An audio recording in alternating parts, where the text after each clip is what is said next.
Hey everyone, Ash here. Hopefully I turned down the sound low enough so you'll be able to hear me this time.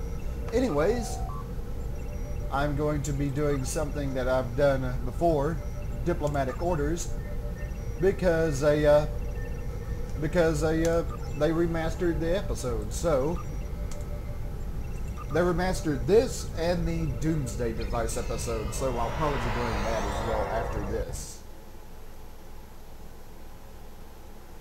But anyways, instead of going to the starbase like we need to the first time, you have to head to the Vulcan system to pick up the ambassador.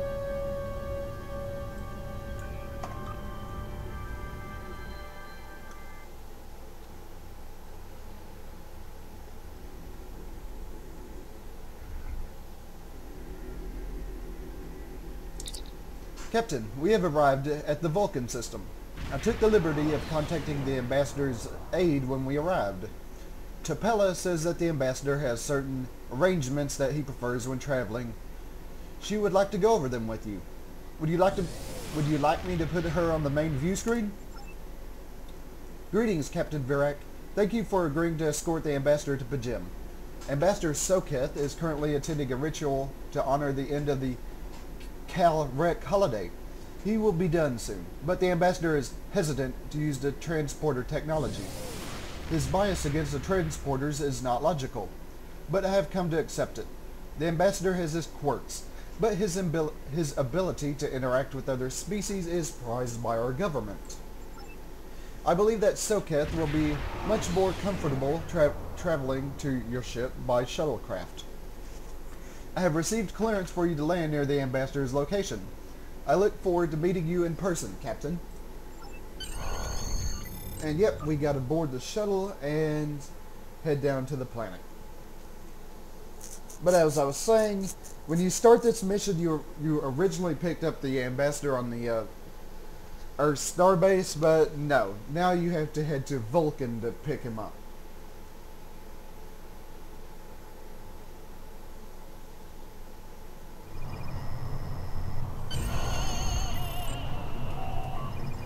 We are ready to land on Vulcan, sir. When you're ready to make our final approach, let me know.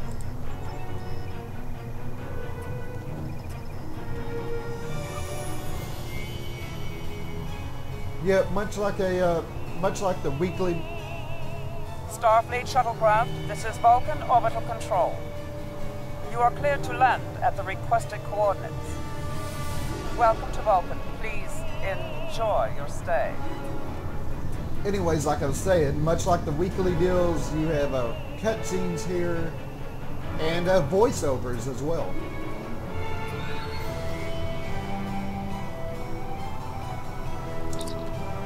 Captain, the ambassador and his aide are waiting for us at the temple at the top of this rise.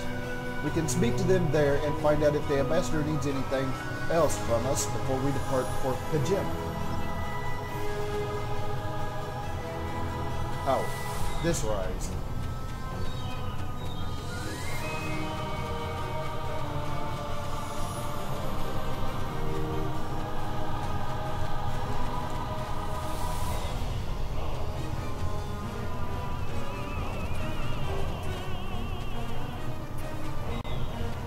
But yeah, hopefully turning down the volume to 60% will let you hear me, because in the last 3 videos it was kind of impossible to hear me.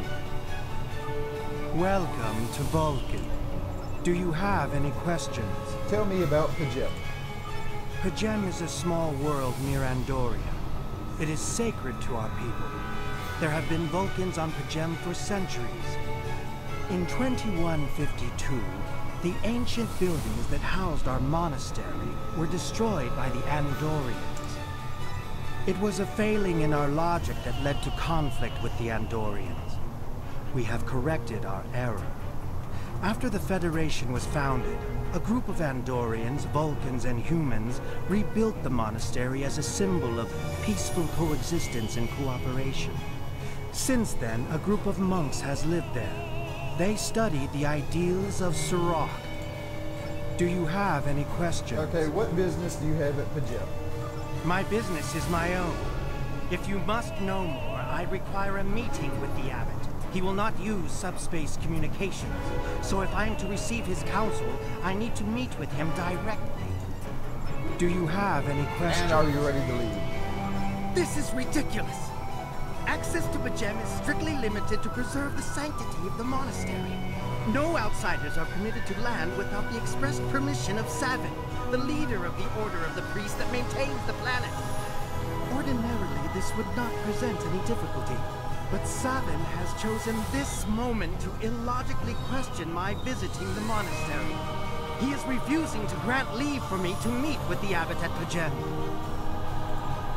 If I do not complete my journey to Pajem now, I will have to delay it until after the trade conference at Corridon is complete, and that could take weeks. I fear I have spent too much time off work. While I find it easy to deal with others, my own people can be stubborn. Perhaps you can speak to Savin. I know he has a great deal of respect for Starfleet, and you might have an easier time than I have. Hold on. I am going to turn down the music to 50% because the music is actually, or well, 50% because the music is actually kind of loud. Anyways, we need to go over here and talk to this guy. Okay, yeah, why won't you let him visit the gym? So Keth accuses me of abandoning logic. But he is the one refusing to explain his reasons for wanting to go to Pajem. The planet is sacred. Our ancestors walked those paths. They found understanding and serenity in its quiet. When I am at Pajem, I feel more at peace than any place else in the galaxy. Pajem has been touched by an outside influence in the past. Now the Federation is at war. Now more than any other time, we must protect this refuge. Okay, why do they restrict access? Many years ago, Pajem was used for political purposes. Technology was used to spy on the Andorians. Technology used to spy on the Andorians was hidden beneath the sacred sanctuary. It should never have happened. Buildings that had stood for 12 centuries were destroyed because we allowed politics and war in a place where there should only be logic and contemplative thought. When the monastery was rebuilt, we pledged to keep it safe from the cares of the galaxy. Only those who seek peace may enter. Even a people who reject emotion require peace and contemplation, Captain. We are a spiritual people. We honor our gods and we honor the Kataras, or souls, of those who have come before us. Our rituals guide us through our lives. Vulcans who choose a life of study and isolation, as the monks of Pajem have done, help us maintain our connection with our ancestors. The monks' study of Sirach's words in the Kashara give us all a greater understanding of those of who we are and who we should strive to be. Okay, tell me more about Sirach. Sirach is the father of modern Vulcan civilization. Centuries ago, the Vulcans were creatures of emotion. We fought one another in a series of wars that devastated our planet. Our species was on the brink of annihilation. Sirach taught us to embrace peace and put aside our emotions in favor of logic. Despite great resistance, Sirach ushered in a time of awakening on Vulcan. His writings, the Kashara, shaped all that we are. Without Sirach, the Vulcans you know would not exist. Don't you trust the Ambassador? I neither trust him nor distrust the Ambassador. I simply do not understand him. He will not reveal his reasons for wishing to speak with the Abbot, and he refused to mind meld with me. Normally, I would respect his privacy, but other things I have heard trouble me. Soketh has spent more and more time away from Vulcan in recent years, and seems ill at ease in what was once his home.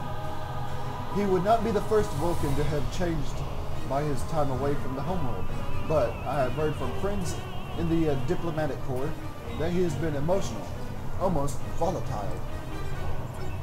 And